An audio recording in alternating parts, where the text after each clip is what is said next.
Friends, എല്ലാവർക്കും easy to score PS ഹൃദ്യമായ സ്വാഗതം. നമ്മളിത് നോക്കുന്നത് ഗ്ലേസിയറും ഗെയ്സറും തമ്മിലുള്ള വ്യത്യാസം എന്താണ്. ഗ്ലേസിയറും ഗെയ്സറും തമ്മിലുള്ള വ്യത്യാസം. കരയിലെ മഞ്ഞുപാളികളാണ് ഗ്ലേസിയർ, അതായത് അല്ലെങ്കിൽ ചലിക്കുന്ന മഞ്ഞുപാളികളാണ് ഗ്ലേസിയറുകൾ എന്ന് പറയുന്നത്. ഗ്ലേസിയർ അഥവാ ഹിമാനി ഭൂമിയിലെ ശുദ്ധജലത്തിൻ്റെ ഏറ്റവും വലിയ സ്രോതസ്സുകളിലൊന്നാണ് ഗ്ലേസിയർ എന്ന് പറയുന്നത്. അമേരിക്കയിലെ അലാസ്കയാണ് ഗ്ലേസിയറുകളുടെ നാട് എന്നറിയപ്പെടുന്നത്. ഗ്ലേസിയറുകളുടെ നാട് അമേരിക്കയിലെ അലാസ്ക. ഭൂമിയിൽ ഏറ്റവും ഉയരത്തിലുള്ള യുദ്ധഭൂമിയാണ് സിയാച്ചിൻ ഗ്ലേസിയർ.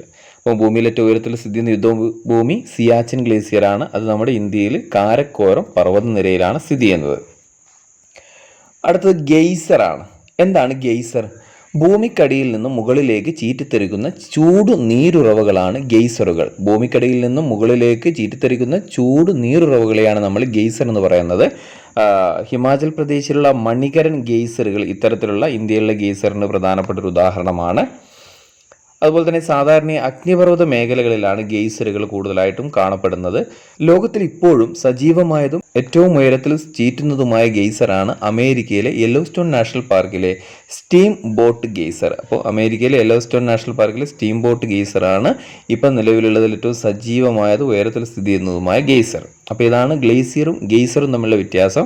അപ്പം ഗ്ലേസിയർ എന്ന് പറഞ്ഞാൽ എന്തായിരുന്നു? കരയിലെ മഞ്ഞുപാളി അല്ലെങ്കിൽ ചലിക്കുന്ന മഞ്ഞുപാളികളെയാണ് ഗ്ലേസിയർ എന്ന് പറയുന്നത്. അപ്പം ഗെയ്സർ എന്ന് പറഞ്ഞാൽ ഭൂമിക്കടിയിൽ നിന്നും മുകളിലേക്ക് ചീറ്റിത്തെറിക്കുന്ന ചൂട് നീരുറവകളാണ് ഗെയ്സർ. അപ്പോൾ ഇത്തരത്തിലുള്ള വീഡിയോകൾ കിട്ടാൻ നമ്മുടെ ചാനലൊന്ന് ഫോളോ ചെയ്യുക. നിങ്ങളുടെ വിലയേറിയ അഭിപ്രായങ്ങൾ കമൻറ്റായി രേഖപ്പെടുത്തുക. വീഡിയോ ഇഷ്ടമായി തീർച്ചയായും നമ്മുടെ ചാനൽ സബ്സ്ക്രൈബ് ചെയ്യുക, ലൈക്ക് ചെയ്യുക, മറ്റുള്ളവർക്ക് കൂടി ഈ വീഡിയോ ഷെയർ ചെയ്ത് കൊടുക്കുക. അപ്പോൾ മറ്റൊരു വീഡിയോയുമായി നമുക്ക് വീണ്ടും കാണാം. എല്ലാവർക്കും നന്ദി.